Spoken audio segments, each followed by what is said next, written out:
ಇದು Israel ನೆಟಾಫಿಮ್ company ಇದೆ. Israel ನೆಟಾಫಿಮ್ ಕಂಪನಿಯಿಂದ ನಾವು ಡ್ರಿಪ್ ಇರಿಗೇಷನ್ ಏನ್ ಮಾಡ್ಕೊಂಡಿರ್ಲಿ, ಇದು ಕಂಪ್ಯೂಟರ್ ರೀ. ಪ್ರೋಗ್ರಾಮ್ ಸೆಟ್ ಒಂದ್ಸಲ ಮಾಡಿದೀವಿ ಅಂದ್ರೆ ಒಂದ್ ತಿಂಗಳ ತನಕ ನಾವು ಯಾವ ಆಪರೇಟ್ ಮಾಡಕ್ ಹತ್ತಂಗಿಲ್ಲ. ಮತ್ ಬೆಳೆಗಳಿಗೆ ಯಾವ ತರ ನೀರ, ಯಾವ ಪ್ಲಾಟ್ ನೀರ, ಯಾವ ತರ ಯಾವ ನೈಟ್ರೋಜನ್ ಎಷ್ಟು ಕೊಡ್ಬೇಕು, ಪೊಟ್ಯಾಶ್ ಎಷ್ಟು ಕೊಡ್ಬೇಕು, ಫಾಸ್ಫರಸ್ ಎಷ್ಟು ಕೊಡ್ಬೇಕು, ಇಲ್ಲಿ ಕ್ಯಾಲ್ಕುಲೇಷನ್. ಇಲ್ಲಿ NPK ಇಲ್ಲೇ ನಾವು ತಯಾರು ಮಾಡ್ಕೋತೀವಿ. ಒಂದ್ರಾಗ ನೈಟ್ರೋಜನ್ ಹಾಕೋತೀವಿ, ಒಂದ್ರಾಗ ಫಾಸ್ಫರಸ್ ಹಾಕೋತೀವಿ, ಒಂದ್ರಾಗ ಪೊಟ್ಯಾಶ್ ಹಾಕೋತೀವಿ, ಒಂದ್ರಾಗ ಆರ್ಗಾನಿಕ್ ಯಾವ್ದಾದ್ರು ಖತ ಇದ್ರೆ ಹಾಕೋತೀವಿ. ಇದು 1000 ಲೀಟರ್ ಟ್ಯಾಂಕ್. ಇದ್ರಾಗ ಒಂದು 100 kg ನೈಟ್ರೋಜನ್ ಹಾಕೊಂಡಿವಿ ಅಂದ್ರ 5 ಲೀಟರ್ ಫಾಸ್ಫರಿಕ್ ಆಸಿಡ್ ಬಿಡ್ತೀವಿ. 5 ಲೀಟರ್ ಫಾಸ್ಫರಿಕ್ ಆಸಿಡ್ ಬಿಟ್ಟಾಗ 25 kg ಪೊಟ್ಯಾಶ್ ಬಿಡ್ಕೋತೀವಿ. ಇಲ್ಲಿ NPK ಏನಪ್ಪಾ ಸಮ ಪ್ರಮಾಣದಾಗ 10 ಎಕರೆಗೆ ಒಮ್ಮೆ ಎಟ್ ಎ ಟೈಮ್ 10 ಎಕರೆಗೆ ಹೋಗ್ತತಿ. ಟೋಟಲ್ ಆಗಿ ಈ ಮಷೀನ್ 80 ಎಕರೆ ಕವರ್ ಮಾಡ್ತದೆ. 80 ಎಕರೆ ಕವರ್ ಮಾಡ್ಕೊಂಡಾಗ ಒಬ್ಬರ ನೀರು ಸೇವನೆ ಮಾಡ್ತಾರೆ. 80 ಎಕರೆ ಎಲ್ಲ ಒಬ್ಬರ ನೀರ. ಈಗ ಇದು ನೆಟಾಫಿಮ್ ಕಂಪ್ನಿಯಿಂದ ಏನಾಗಿದೆ, ಡಿಸ್ಪ್ಲೇ ಒಂದ್ ಸ್ವಲ್ಪ ಹೋದ್ ಕೂಡಲೇ ಸೆನ್ಸಾರ್ಲೆ ವಾಲ್ ಚೇಂಜ್ ಆಗಿದೆ. ಸೆನ್ಸಾರ್ಲೆ ವಾಲ್ ಚೇಂಜ್ ಆಗಿಲ್ಲ ಅಂತ ಕೂಡಲೇ ನಾವು ಮ್ಯಾನ್ಯುವಲ್ ನಾವು ಮಾಡ್ತೀವಿ ವಾಲ್ಗಳೆಲ್ಲ. 80 ಎಕರೆ ಮ್ಯಾನ್ಯುವಲ್ ವಾಲ್ ಅಂದ್ರೆ ಒಂದೊಂದು ವಾಲ್ 10 ಎಕರೆ 8 ವಾಲ್ದವು 8 ವಾಲ್ ನಾವು ಮ್ಯಾನ್ಯುವಲ್ ಬದಲಾವಣೆ ಮಾಡ್ಕೊಂಡ. ಮತ್ತೊಂದು ನಾವು ಏನ್ ಕೊಡೋ ಗೊಬ್ಬರ ಎಲ್ಲ ಇಲ್ಲಿಂದ ಡ್ರಿಪ್ಲೆ ನೇರವಾಗಿ ಬೆಳಿ ಮುಟ್ಟುವಂಗ್ ಕೊಡ್ತೀವಿ. ಮತ್ತೊಂದು ಯಾವ ರೀತಿ ನೀರ್ ಕೊಡ್ಬೇಕು, ಆ ನೀರಿನ ಔಷಧ ಎಷ್ಟಿರ್ತೈತಿ, ಆ ನೀರಿಗೆ ಯಾವ ಪ್ರಮಾಣ ನಾವು ನೈಟ್ರೋಜನ್ ಕೊಡ್ಬೇಕು, ಪೊಟ್ಯಾಶ್ ಯಾವ ರೀತಿ ಕೊಡ್ಬೇಕು, ಫಾಸ್ಫರಸ್ ಯಾವ ರೀತಿ ಕೊಡ್ಬೇಕು, ಅಲ್ಲಿ ಮೈಕ್ರೋನ್ಯೂಟ್ರಿಯೆಂಟ್ಸ್ ಅವಶ್ಯ ಐತಿವೋ ಇಲ್ಲೋ ಅದನ್ನೆಲ್ಲ ನಾವು ಚೆಕ್ ಮಾಡ್ಕೋತೀವಿ. ಮತ್ತೊಂದು ಬೇರುಗಳು ಸಹಿತ ಅದಕ್ಕೆ ಫಾಲಿಕ್ ಆಸಿಡ್ ಯಾವ ಪ್ರಮಾಣ ಕೊಡ್ಬೇಕು, ಹ್ಯೂಮಿಕ್ ಆಸಿಡ್ ಯಾವ ರೀತಿ ಕೊಡ್ಬೇಕು ಅನ್ನೋದನ್ನ ನಾವು ಸ್ಟಡಿ ಮಾಡ್ಕೊಂಡ ನಾವು ಮಾಡಿದಾಗಿದೆ. ಮತ್ತೆ ಈ ರೀತಿ ನಾವು ನೀರಿನ ನಿರ್ವಹಣೆ ಕರೆಕ್ಟ್ ಮಾಡಿದೀವಿ ಅಂದ್ರೆ ನಮ್ ಬೆಳೆ ಏನಪ್ಪಾ ಅಂದ್ರೆ ಯಾವುದೇ ಬೆಳೆ ಇರಲಿ, ಜಯಸಿನ ಕಬ್ಬ್ ಬರ್ಲಿ, ಯಾವುದೇ ಬೆಳೆಗೆ ಇದೇ ತರ ನಾವು ನೆಟಾಫಿಮ್ ಕಂಪನಿಯಿಂದ ನಾವು ಮಾಡ್ಕೋಬಹುದು. ಈಗಾಗಲೇ ಇಸ್ರೇಲ್ ದೇಶದಾಗ 200 ಎಕರೆ 300 ಎಕರೆ ಕವರ್ ಮಾಡ್ತಾರ. ನಾವು 80 ಎಕರೆ ಯಾಕೆ ಮಾಡ್ಕೋಬಾರ್ದು ಅಂತ ಹೇಳಿ 80 ಎಕರೆಗೂ ಎಲ್ಲ ಇವ್ರು ಒಬ್ಬರೇ ನೀರ್ ಹಚ್ತಾರ. ಅಂದ್ರೆ ಈ 80 ಎಕರೆಗೂ ಎಲ್ಲ ಮ್ಯಾನ್ಯುವಲ್ ಅಲ್ಲ. 80 ಎಕರೆಗೂ ಮೇನ್ ಲೈನ್ ಎಲ್ಲ ಇಲ್ಲೇ ಬಂದಾವ, ಒಂದ ಕಡೆ ಬಂದವ. ಇವ್ರು ಏನ್ ಮಾಡ್ತಾರ, 80 ಎಕರೆ ಎಲ್ಲ ಒಬ್ರ ನೀರ್ ನಿರ್ವಹಣೆ ಮಾಡ್ಕೋತಾರ. ನಾವ್ ಏನ್ ಮಾಡ್ತೀವಿ, ಯಾವ್ಯಾವ ಏನೇನ ಇವ್ರಿಗೆ ಸಲಹೆ ಕೊಡ್ತೀವಿ, ನಾವು ಗೈಡ್ ಮಾಡ್ತೀವಿ. ಇದಕ್ಕೆ ಇಟ್ಟ ಕೊಡ್ರಿ, ಇದಕ್ಕೆ ಇಟ್ಟ ಕೊಡ್ರಿ, ಫಾಸ್ಫರಸ್ ಕೊಡ್ರಿ, ಪೊಟ್ಯಾಶ್ ಇಟ್ಟ ಕೊಡ್ರಿ. ಇದನ್ನೆಲ್ಲ ಅವ್ರಿಗೆ ಹೇಳಿದಾಗ ಈ ತರ ನಮ್ಗೆ 180 ಟನ್ ಬೆಳೆಯಕ ಅನುಕೂಲ ಆಗಿದೆ. ಇಸ್ರೇಲ್ ಈಗ ನೈಟ್ರೋಜನ್ ಇವೆಲ್ಲ ನಮ್ ಡೋಸಿಂಗ್ ಚಾನಲ್ದವ್ರಿ ಆಟೋಮೆಟಿಕ್ ಆಗಿ ಡೋಸ್ ತಗೋತಾವ್ರಿ. ಆಟೋಮೆಟಿಕ್ ಆಗಿ ಡೋಸ್ ಕೊಡ್ತಾವ. ನೈಟ್ರೋಜನ್ ಯಾವ ರೀತಿ, ಪೊಟ್ಯಾಶ್, ಫಾಸ್ಫರಸ್ ಯಾವ ತರ ತಗೋಬೇಕು ಅನ್ನೋದು ತಾನೇ ತಾನು ಸೆಟ್ ಮಾಡಿ. ಸರ್, ಈಗ ರೈತರು ಮಾಡ್ಬೇಕಾದ್ರೆ ಈಗ ಹೊಸವಾಗಿ 10 ಎಕರೆ ರೈತರು ಇದನ್ನ ಮಾಡ್ಕೋಬಹುದು. 1 ಎಕರೆ 2 ಎಕರೆ ಅವ್ರಿಗೆ ಮಾಡ್ಕೊಳಕ್ ಆಗಂಗಿಲ್ಲ. ಅವರು ಮ್ಯಾನ್ಯುವಲ್ ನಾವೇ ವೆಂಚರ್ ಮುಖಾಂತರ ಮಾಡ್ಕೋಬಹುದು. ಅದನ್ನ ತೋರಿಸ್ತೇನ್ರಿ ನಾ ಇಲ್ಲಿ. ಇದು ಕಾಸ್ಟ್ ಇದು ಕಾಸ್ಟ್ ಆಗಿನ ಹೇಳಿದಾಗ ನಮ್ಗ 40 ಲಕ್ಷ ಆಗಿದೆ. 80 ಎಕರೆ ಎಲ್ಲ ಡ್ರಿಪ್ ಮೇಲಾಗಿ ಆಟೋಮೇಷನ್. ಆದ್ರೆ ಈಗ ಕಡಿಮೆ ಆಗ್ತದ. ಸಬ್ಸಿಡಿ ಐತಿ, ಸಬ್ಸಿಡಿ ಲಾಭ ತಗೋಬಹುದು. ಒಂದ್ ವೇಳೆ ಅದು ನಮಗ ಇದರ ಸಿಸ್ಟಮ್ ಕೆಲಸ ಮಾಡ್ಲಿಲ್ಲ ಅಂದ್ರ ನಾವು ವೆಂಚರ್ ಮ್ಯಾನ್ಯುವಲ್ ಹಾಕ ಗೊಬ್ಬರ ಸೇರಿಸಬಹುದು. ಮ್ಯಾನ್ಯುವಲ್ ರೀತಿ ವೆಂಚರ್ ಮುಖಾಂತರ ಗೊಬ್ಬರವನ್ನು ನಾವು ಅದಕ್ಕೆ ಹಾಕಿ ಕನೆಕ್ಷನ್ ಕೊಟ್ಟ ಯಾವ್ಯಾವ ಪ್ಲಾಟ್ಗೆ ಎಷ್ಟು ಬೇಕಲ್ಲ ಇಲ್ಲೇ ನಾವು ಕೊಡ್ಬೋದು. ಮ್ಯಾನ್ಯುವಲ್ ಕೊಡ್ಬೋದು. ರೈತರು ಏನ್ ಮಾಡ್ಬೋದು, ಈ ರೀತಿ ವೆಂಚರ್ ಜೋಡಿಸಿ ವೆಂಚರ ಫಿಲ್ಟರ್ ಈ ರೀತಿ ಜೋಡ್ಕೊಂಡು ಅವರು ಸಹಿತ ಮಾಡ್ಕೋಬಹುದು. 1 ಎಕರೆ ಇರ್ಲಿ, 2 ಎಕರೆ ಇರ್ಲಿ, 4 ಎಕರೆ ಇರ್ಲಿ, ಅವರು ಮಾಡ್ಕೋಬಹುದು. ಇಡೀ ಸರ್ ನಿಮ್ದು 80 ಎಕರೆದೆಲ್ಲ ಇಲ್ಲಿಂದನ ಎಲ್ಲ 80 ಎಕರೆ ಇಲ್ಲಿಂದ ಮೇನ್ ಲೈನ್ ಎಲ್ಲಾನು 80 ಎಕರೆ ಮೇನ್ ಲೈನ್ ಎಲ್ಲ ಇಲ್ಲೇ ಬಂದ. 80 ಎಕರೆ ಮೇನ್ ಲೈನ್ ಇಲ್ಲೇ ಬಂದ. ನಾನು ಒಬ್ಬರ ಕಂಟ್ರೋಲ್ ಮಾಡ್ಕೋ.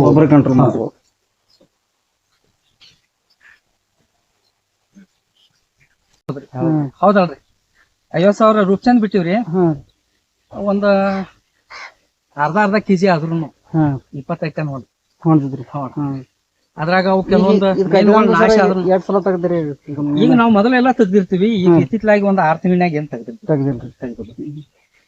ಮತ್ ಕಟ್ಲಾ ಕಾಮನ್ ಕಾರ್ಪ ಈಗ ಒಂದ್ ಸ್ವಲ್ಪ ಫಾಸ್ಟ್ ಬೆಳಿತಾವ ಅಂದ್ರೂ 1 ವರ್ಷ ಟೈಮ್ ತಗೋತಾವ. ಪೊಟ್ಯಾಶ್ ಎಷ್ಟ್ ಆತ್ರಿ ಅಂದ್ರ ನಿಮ್ಗೆ ಟೋಟಲ್ದಾಗ್ರಿ ಎಷ್ಟ್ ಹಾಕಿರಿ ಅಂದಂಗ? ಪೊಟ್ಯಾಶ್ 10 ಎಕರೆಕ ಒಂದ್ 40 ಚೀಲ ಉಪಯೋಗ ಮಾಡಿವ್ರಿ. ಅಂದ್ರ 10 ತಿಂಗಳಿಗೆ 10 ತಿಂಗಳಿಗೆ ಸರ್. 10 ತಿಂಗಳಿಗೆ ಅಂದ್ರ ಎಕರೆಕ 4 ಚೀಲ ಪೊಟ್ಯಾಶ್ ಬಿತ್ರಿ ನಾವು. ಮತ್ತೆ 8 ಚೀಲ ಹಿರಿಯ ಬಿತ್ರಿ. ಮತ್ತ ಒಂದ್ 20 ರಿಂದ 30 ಲೀಟರ್ ಎಕರೆಕ್ ವರ್ಷ ಗಟ್ಲೆ 10 ತಿಂಗಳ ತಕಾರಿ. 10 ತಿಂಗಳ ತಕ ನಮಗ ಫಾಸ್ಫರಿಕ್ ಆಸಿಡ್ ಹೋಗ್ರಿ. ಇದ್ರ ಮೇಲಾಗಿ ಇದ್ರ ಆದ ನಂತರ NPK ನಮ್ಮಲ್ಲಿ ತಯಾರು ಮಾಡಿದೀವಿ ನಾವ್ರಿ. ಏನ್ರಿ, ನೈಟ್ರೋಜನ್ ಕೊಟ್ಟಿವಿ, ಪೊಟ್ಯಾಶ್ ಕೊಟ್ಟಿವಿ, ಫಾಸ್ಫರಸ್ ಕೊಟ್ಟಿವಿ. ಇದ್ರದ ಒಂದ ಚಾರ್ಟ್ ಮುಖಾಂತರ ಕರೆಕ್ಟ್ ಮೇಂಟೈನ್ಸ್ ಮಾಡ್ಕೊಂಡ್ ಹೋದಾಗ ಉಳ್ಕಾದ ದಾಸವಿಸ DAP ಅವಶ್ಯ ಬೀಳಿಲ್ಲ ನಮ್ಗ್ರಿ. ಇದಲ್ದ ಬೇರೆ ಹ್ಯೂಮಿಕ್ ಆಸಿಡ್ ಕೊಟ್ಕೊತ ಹೋದಿವಿ, ಅದ್ರ ಜೋಡಿ ಪಾಲ್ವಿಕ್ ಆಸಿಡ್ ಕೊಟ್ಟಿದ್ವಿ. ಇನ್ನ ನಡುವೊಮ್ಮೆ ನಾವು ಜೀವಾಮೃತ ತಯಾರು ಮಾಡಿ ಬಿಟ್ಟಿದೀವಿ. ಆದ್ರೆ ಜೀವಾಮೃತ ತಯಾರು ಮಾಡಕ್ ಟೈಮ್ ಸಿಗ್ಲಿಲ್ಲ ಅಂದ್ರೆ ಡೈರೆಕ್ಟ್ ಗೋಮೂತ್ರವನ್ನ ಮಿಕ್ಸ್ ಮಾಡಿ ಬಿಟ್ಟಿವಿ. ಗೋಮೂತ್ರ ಮಿಕ್ಸ್ ಮಾಡುವ ಹೇಳಿದಾಗ ನಮ್ಗ ಅದ್ರೊಳಗ ಒಂದ್ ಸ್ವಲ್ಪ ನಾವು ಜೀವಾಮೃತಕ್ಕೆ ಟೈಮ್ ಸಿಗ್ಲಿಲ್ಲ ಅಂದ್ರೂ ಅಟ್ಲೀಸ್ಟ್ ಒಂದ್ ಸ್ವಲ್ಪ ಗೋಮೂತ್ರದಾಗ 4 ತತ್ತಿ ಹಾಕಿ ಜರ ಮಿಕ್ಸ್ ಮಾಡಿ ಅದ್ರ ನೀರಿನ ಪ್ರಮಾಣ ಮಾಡಿ ಅದನ್ನು ಕೊಟ್ಟಿವಿ. ಅದನ್ನೆಲ್ಲ ಕುಡದ ಅಲ್ಲಿ ಮ್ಯಾಲ ಜೀವಾಮೃತದ್ರಿ ಜೀವಾಮೃತ ಆಕಳ ಹುಚ್ಚಿ ತೇಲ್ಸಿ ಹಾಕಿರ್ತೀವಿ. ಜೀವಾಮೃತ ಮಾಡುವ ಹೇಳಿದಾಗ ಸರ ನಮ್ಗ ಅಲ್ಲಿ ಸೂಶೆ ಯಾನ್ ಕುಡುದು ಎಲ್ಲ ಸೂಶೆ ಕುಡುದು. ಮತ್ ನಮ್ದೊಂದು ಫಿಲ್ಟರ್ ಐತಿ, ಡಿಜಿಟಲ್ ಫಿಲ್ಟರ್, ಯಾನು ಗಜಾಳ್ ಹೋದ್ರು ಹೊರಗೆ ತೆಗ್ದೈತಿ. ಫಾಸ್ಫರಿಕ್ ಆಸಿಡ್ ದಿಂದ 2 ಲಾಭ ರೀ. ಒಂದ ಭೂಮಿ ಒಳಗಿನ ರಂಜಕ ಅಂಶ ಕಾಪಾಡ್ಬೋದು. ಅದ್ ಮೇನ್ ವಾಗಿ ರಂಜಕ ಫಾಸ್ಫರಿಕ್ ಆಸಿಡ್ ಅಂದ್ರ ರಂಜಕ ಸಮತೋಲನದಾಗ ಸಿಗ್ತೈತಿ. 2ನೇ ಡ್ರಿಪ್ ಎಲ್ಲ ಕ್ಲೀನ್ ಮಾಡ್ತೈತಿ. ಡ್ರಿಪ್ ಕ್ಲೀನ್ ಇಲ್ಲಿ ತಕ ನಮ್ಮ ಲಾಸ್ಟ್ ಕಬ್ಬು ತಕ ಒಂದು ಒಳಗೆ ಡ್ರಿಪ್ಪರ್ ಬಂದಾಗ್ಲಿಲ್ಲ. ಆದ್ರಿ ಮತ್ತೊಂದು ನಾವು ಲಿಸೆಂಟ ಉಪಯೋಗ ಮಾಡಿದಿವ್ರಿ, ಅದಕ್ಕಂತೂ ಹುಳಾನ ಬರ್ಲಿಲ್ಲ. 2 ಸಲ ಲಿಸೆಂಟ ಉಪಯೋಗ ಮಾಡಿದೀವಿ. ಲಿಸೆಂಟ ಆದ ಬಳಿಕ ಬಾವಿಸ್ಟನ್ ಸ್ಪ್ರೇ ಮೊದಲು ನಾವು ಕೊಟ್ಟಿದ್ದೀವಿ. ಅದು ಅಲ್ದನು ನಡುವೊಮ್ಮೆ ಮಳೆಗಾಲ ಹತ್ತಿದಾಗ ಬೈಜುಮು ಒಂದ್ ಸ್ವಲ್ಪ ಲೀಟ್ರ, ಎಕರೆಗೆ 1 ಲೀಟರ್ದಂತೆ ಅದನ್ನು ಕೊಟ್ಟಿವಿ. 10 ಲೀಟರ್ ಬೈಜುಮಿ ಕೊಟ್ಟಿವಿ. ಈ ರೀತಿ ನಮ್ಗೆ ಇನ್ನುಳಿದ DAP ದಾಸವಿಸ ರೈತರು ಉಪಯೋಗ ಏನ್ ಮಾಡ್ಯಾರ ಅವ್ರ ಕ್ಯಾಲ್ಕುಲೇಷನ್ ನೋಡಿದ್ರ ನಮ್ಗೆ ರಾಸಾಯನಿಕ ಖತ ಅವ್ರಿಗಿಂತ ಕಡಿಮೆ ಮಾಡಿದ್ವಿ. ಆದ್ರೆ ನಾವು ಖರ್ಚು ಮಾಡಿದ್ದ ಮಣ್ಣು ತರ್ಲಿಕ್ಕೆ, ಗೊಬ್ಬರ ಖತ ತರಾಕ, ಬೇವಿನ ಹಿಂಡಿಗೆ ಇದಕ್ಕ ಖರ್ಚು ಮಾಡಿದ್ವಿ. ಸರ್ ಇನ್ನೊಂದ್ರಿ ಈಗ ನೀವು ಈಗ ರಂಜಕ ಬದಲ ನೀವು ಫರ್ಟಿಲೈಸರ್ ಯೂಸ್ ಮಾಡ್ಲತ್ತಂದ್ರಿ, ಅಂದ್ರೆ ನೀವು ಎಲ್ಲ ಫಾಸ್ಫರಿಕ್ ಆಸಿಡ್ ಎಂತ ಯೂಸ್ ಮಾಡಿರಿ. ಈ 10 ಎಕರೆ ನೆಲಕ್ಕೆ ಎಷ್ಟು ಯೂಸ್ ಮಾಡಿರಿ ಇದನ್ನ? 10 ಎಕರೆಕ ಒಂದು 40 ಚೀಲ ಏರಿಯಾ ರೀ. ಯೂರಿಯಾದ ಐತ್ರಿ ಫಾಸ್ಫರಿಕ್ ಆಸಿಡ್ ಒಂದ್ 10 ಎಕರೆಕ್ ಅಂದ್ರ ಒಂದ್ ಎಕರೆಕ್ ಒಂದ್ 10 ಲೀಟರ್ ಅಂದ್ರ ಒಂದ್ 10 ಕ್ಯಾನ್. 10 ಎಕರೆಕ್ 10 ಕ್ಯಾನ್ ಆಗಿದ್ದು 20 ಲೀಟರ್ದು. 10 ಕ್ಯಾನ್ ಅಂದ್ರೆ 200 ಲೀಟರ್. 85% 200 ಲೀಟರ್ 85%. ಮತ್ತ ನಮ್ಗ ಮೇಲವಾಗಿ ಅಂದ್ರ ಬೆಳಿ ಬೆಳೆಸೋದಕ್ಕ ಇನ್ನಿತರ ರೈತರು ಏನ್ ಮಾಡ್ತಾರ್ರಿ, ಬರೇ ಬೆಳಿಲಿ ಅನ್ನೋದಕ್ಕಿಂತ ನಾವ್ ಮೊದಲು ಬೇರೆ ಬೆಳಿಲಿ ಅನ್ನೋ ಆಸೆ ನಮ್ಮದ. ಬೇರೆ ಆಳವಾಗಿ ಇಳುದು ಅಂದ್ರ ಬೆಳಿ ಎತ್ತರಕ್ಕೆ ಹೋಗಾಕ ಬೇಕು. ಮತ್ ಬೇರ್ ಕೊರಕ್ ಹುಳುಗಳು ಇರ್ತಾವ, ಸೂಕ್ಷ್ಮ ಜೀವಿಗಳು ಇರ್ತಾವ, ಕೆಲವೊಂದ ಮಿತ್ರ ಜೀವಿಗಳು ಇರ್ತಾವ, ಕೆಲವೊಂದ ಶತ್ರು ಜೀವಿ ಇರ್ತಾವ. ಅಲ್ಲಿ ಅವುಗಳನ್ನ ನಾವು ಲಿಸೆಂಟ ಮುಖಾಂತರ ಏನ್ ಮಾಡ್ಬೇಕ್ರಿ, ಅವು ನಾಶ ಮಾಡ್ತೀವಿ.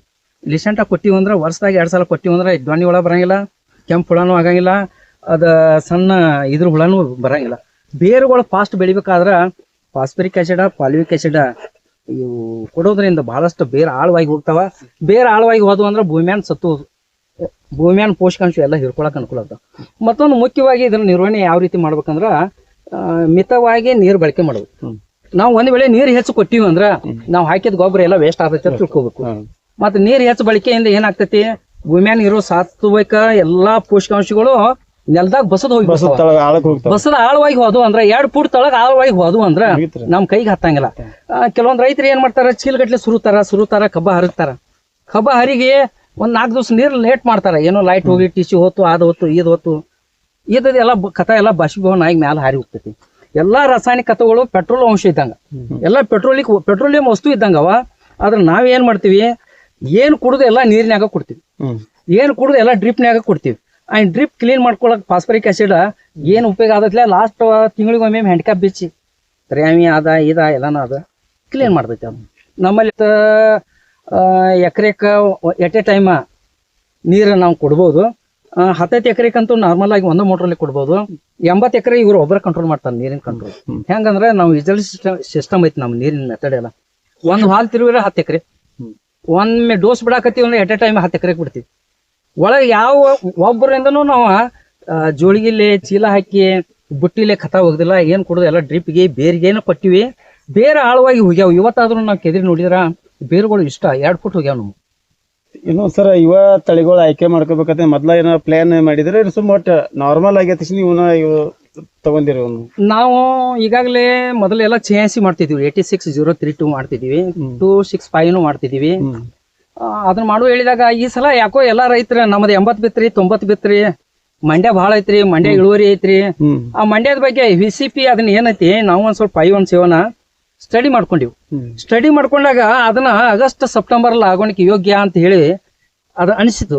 ಅನಿಸಿದಾಗ ಏನ್ ಮಾಡಿದ್ವಿ, ಆಗಸ್ಟ್ದಾಗ ಲಾಗನ್ ಮಾಡ್ಕೊಂಡಿವಿ. ಮಂಡ್ಯ ಯಾಕೆ ಆರಿಸ್ಕೊಂಡಿವಿ ಅಂದ್ರ ಅದು ಹೊಸ ತಳಿ ಬೀಜ. ಈಗಾಗಲೇ 86 ಡೊಣ್ಣಿ ಹೊಳೋದು ಪ್ರಾಬ್ಲಮ್ ಭಾಳ ಆಗ್ತಾವು. ಆದ್ರೂ ಅದನ್ನು ಇಡ್ತೀವಿ ನಾವು ಒಂದ್ ಸ್ವಲ್ಪ. ಈ ಸಲ ಏನ್ ಮಾಡಿವಿ, ಹೆಚ್ಚಿನ ಪ್ರಮಾಣ ಎಲ್ಲ 517 ಮಂಡ್ಯನ ಮಾಡ್ಕೊಂಡಿವಿ. ಅಂದ್ರೆ ಇನ್ನು ಈಗ ಕಟಾವ್ದಾರದು ಸಮಸ್ಯೆ ಐತಿ, ಹಿಂಗ ಹತ್ತಿರ್ತಾರ್ರಿ. ಇನ್ನು ಮತ್ತೆ ಇದ್ರ ಬದ್ದ ಇನ್ನ ಮತ್ತೆ ನೆಕ್ಸ್ಟ್ ಇನ್ನು ಮತ್ತೆ ಇದನ್ನ ಇಡ್ತೀರೋ ಇನ್ನು ಮತ್ತೆ ಪರ್ಯಾಯ ಮತ್ತೆ ಈಗಾಗಲೇ ಫ್ಯಾಕ್ಟರಿ ಅವ್ರು ಬಂದು ರಿಕವರಿ ನೋಡಿದಾಗ 12.5 ರಿಕವರಿ ಬಂದೈತಿ. ಮತ್ತೆ ಯಾವುದೇ ಫ್ಯಾಕ್ಟರಿ ಅವ್ರು ಇದಕ್ಕ ತಗೊಳಂಗಿಲ್ಲ ಅನ್ನಂಗಿಲ್ಲ, ಎಲ್ಲಾರು ತಗೊಳಕಬೇಕು. ತಗೋದೇನು ಸಮಸ್ಯೆ ಇಲ್ರಿ. ಮತ್ತ ರೈತರಿಗೆ ಒಂದ್ ಸ್ವಲ್ಪ ಕಟಾವಕ್ ಸಮಸ್ಯೆ ಆಗ್ಬೋದು, ಯಾಕಂದ್ರ ಮಷಿನ್ ನಡೆಯಂಗಿಲ್ಲ. ಮ್ಯಾನ್ಯುವಲ್ ಕೆಲವೊಂದ್ ರೈತರು ತಕರಾರು ಮಾಡ್ತಾರ, ಕಬ್ಬ ಕಡೆಯವ್ರು ಕೂಲಿ ಆಳುಗಳು ತಕರಾರು ಮಾಡ್ತಾರ. ಆದ್ರೂ ಅವ್ರಿಗೆ ಏನ್ ಸ್ವಲ್ಪ ಏನಾದ್ರು ಅವ್ರಿಗೆ ಏನ್ ಕೊಡೋದು ಒಂದ್ ಸ್ವಲ್ಪ ಚಾ ಪಾನಿ ಕೊಟ್ಟ ಮಾಡಿ ನಾವು ಕಟಾವ್ ಮಾಡಿಸ್ಕೋಬೇಕು. ಯಾಕಂದ್ರೆ ನಮ್ ಇಳುವರಿ ಇಷ್ಟೊಂದ್ ಇದ್ದಾಗ ನಮ್ಗ್ ಲಾಭನ ಆಗ್ತಿರುವಾಗ ಕೂಲಿ ಕಾರ್ಮಿಕರಿಗೆ ನಾವು ಒಂದ್ ಸ್ವಲ್ಪ ಏನಾದ್ರೂ ಒಂದ್ ಸ್ವಲ್ಪ ಆನ್ ಕೊಟ್ಟ ಕಬ್ಬ ಕಡಿಸ್ಕೊಡುದು. ಸರ್ ನೆಕ್ಸ್ಟ್ ಇದ ತಳಿನ ಕಂಟಿನ್ಯೂ ಇದ ತಳಿ ಕಂಟಿನ್ಯೂ ಮಾಡ್ತೀವಿ. ಈಗಾಗಲೇ ನಮ್ದು ಇದು ಫೌಂಡೇಶನ್ ಕಬ್ಬ ಇದನ್ನ ಏನ್ ರಿಪೀಟ್ ಮಾಡಿವ್ರಲ್ಲ, ಇನ್ನು 4 ಬೆಳಿ ತಕೋತೀವ್ರಿ. ಇನ್ನು ನೋಡಿದ ಕಡೆ ಇನ್ನ ಮಾತ್ರ ನಾವು ಹೊಸ ಮತ್ತ ಮಾಡಾತೀವಿ. ನಾವ್ ಮುಂದಿನ ಸಲ ಮತ್ತೆ ಇದಕ್ಕಿಂತ ನಾವು ಗುರಿ ಹೆಚ್ಚಿಂದ ಇಟ್ಕೊಂಡಿವಿ. ಈ ಸಲನ 200 ಬರ್ಬೇಕಾಯ್ತು, 180 ಬಂದದ. ಮುಂದಿನ ಸಲ ಯಾಕೆ ನಾವು ಮತ್ತೆ 200 ತರೋ ಸಲುವಾಗಿ ಮತ್ ಪ್ರಯತ್ನ ಮಾಡ್ತಾನೆ ಇರ್ತೀವಿ. ಈ ತಳಿ ಕಬ್ಬ ನನಗ ಬಹಳ ಯೋಗ್ಯ ಅನ್ಸೈತಿ, ರೈತರ ಕಬ್ಬಿದು. ಆಕ್ಚುಲಿ ಹೇಳ್ಬೇಕಾದ್ರ ಫ್ಯಾಕ್ಟ್ರಿ ಅವ್ರು ಯಾಕೆ ಅದನ್ನ ನೆಗ್ಲೆಕ್ಟ್ ಮಾಡ್ತಾರಂದ್ರ, ಒಮ್ಮೆ ಕೆಲವೊಂದು ರೈತರು 7 ತಿಂಗಳು 8 ತಿಂಗಳು ಕಬ್ಬ ಕಳಿಸ್ತಾರ, ರಿಕವರಿ 9 ವರಿ 10 ವರಿ 12 ಅಂತೂ ಸಿಗಂಗಿಲ್ಲ. ಅವಾಗ ನಾವು 12 ತಿಂಗಳು ಮೇಲ್ಪಟ್ಟಕ್ಕಾದಾಗ ರಿಕವರಿ ಸಿಗ್ತೈತಿ. ರೈತರು ಬೆಳೆಯುವಂತ ಕಬ್ಬ, ರೈತರಿಗೆ ಯೋಗ್ಯ ಕಬ್ಬ ಅಂದ್ರೆ ಇದು ಅನ್ಸುತ್ತೆ. ಯಾವ್ದ ತಳಿ ಅದು ರಿಕವರಿ 12 ತಿಂಗಳು ದಾಟಿದ್ರು ರಿಕವರಿ ಬಂದ ಬರ್ತೈತಿ.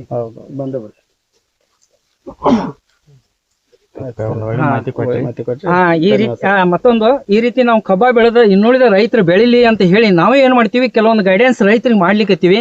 ಈಗಾಗಲೇ ಸುಮಾರು ಹಾವೇರಿಯಿಂದ 2 KSRTC ಬಸ್ ಮಾಡ್ಕೊಂಡು ಬಂದಿದ್ರು. ವಿಜಯಪುರದಿಂದ ಬಬ್ಲೇಶ್ವರದಿಂದ ಸುಮಾರು ದಿನ 100, 200, 300 ಜನ ಬರ್ಲಿಕ್ಕತ್ತಾರ. ಮತ್ ಮೇಲಾಗಿ ಈಗಾಗಲೇ ಸತೀಶ್ ಶುಗರ್ಸ್ದವ್ರು ಬಂದು ಹೋದ್ರು, ಉಗಾರ್ ಶುಗರ್ಸ್ದವ್ರಂತೂ ಬರ್ಲಿಕ್ಕತ್ತಾರ, ಅವ್ರು ಯಾವತ್ತು ಬರ್ತಾರ. ಮತ್ ಧಾರವಾಡ ಯೂನಿವರ್ಸಿಟಿ ಅವರು ಬಂದ್ರು, ಮೇಲಾಗಿ ನಮ್ಮ ನಿರಾಣಿ ಶುಗರ್ಸ್ದವ್ರು ಬಂದ್ರು. ಇವತ್ತ ಶಿರೂರ್ ಫ್ಯಾಕ್ಟ್ರಿ ಅವರು ಬಂದಿದ್ರು. ಎಲ್ಲಾ ಫ್ಯಾಕ್ಟ್ರಿ ಅವರು ತಮ್ಮ ಟೀಮ್ ಸಹಿತ ತಮ್ಮ ರೈತನ ತಂದ ಸಲಹೆ ಕೇಳಾಕ್ತಾರ. ಎಲ್ಲರಿಗೂ ಯೋಗ್ಯ ಸಲಹೆ ನಾವು ನೀಡಾಕ ಇಚ್ಛಾ ಪಡತ್ತೀವಿ. ಯಾಕಂದ್ರೆ ನಮ್ಮಂಗ ನೋಡಿದವ್ರು ಬೆಳೆಸ್ಲಿ, ನಮ್ಮಂಗ ಎಲ್ಲಾ ರೈತರು ವೈಜ್ಞಾನಿಕವಾಗಿ ಬೆಳೆಸ್ಲಿ. ಇನ್ನೊಂದು ಹಳೆ ಪದ್ಧತಿ ರೈತರು ಬಿಡಬೇಕು. ಹಳೆ ಪದ್ಧತಿಯನ್ನ ಬಿಟ್ಟ ನಾವು ವೈಜ್ಞಾನಿಕವಾಗಿ ನಾವು ಬೆಳೆಯನ್ನ ಬೆಳೆಸಿದಾದ್ರೆ ಎಲ್ಲರಿಗೂ ಲಾಭ ಆಗ್ತೈತಿ. ಎಲ್ಲರಿಗೂ ಲಾಭ ಆದಾಗ ರೈತರ ಹಿತ ಅಗದಿ ತನ್ನ ಜೀವನವನ್ನ ಆರಾಮವಾಗಿ ರೈತ ಕಳಿಬಹುದು ಅಂತ ಹೇಳಿ ನಾವು ಈ ಸಂದರ್ಭದಾಗ ಹೇಳಕ್ ಬಯಸ್ತೇವೆ.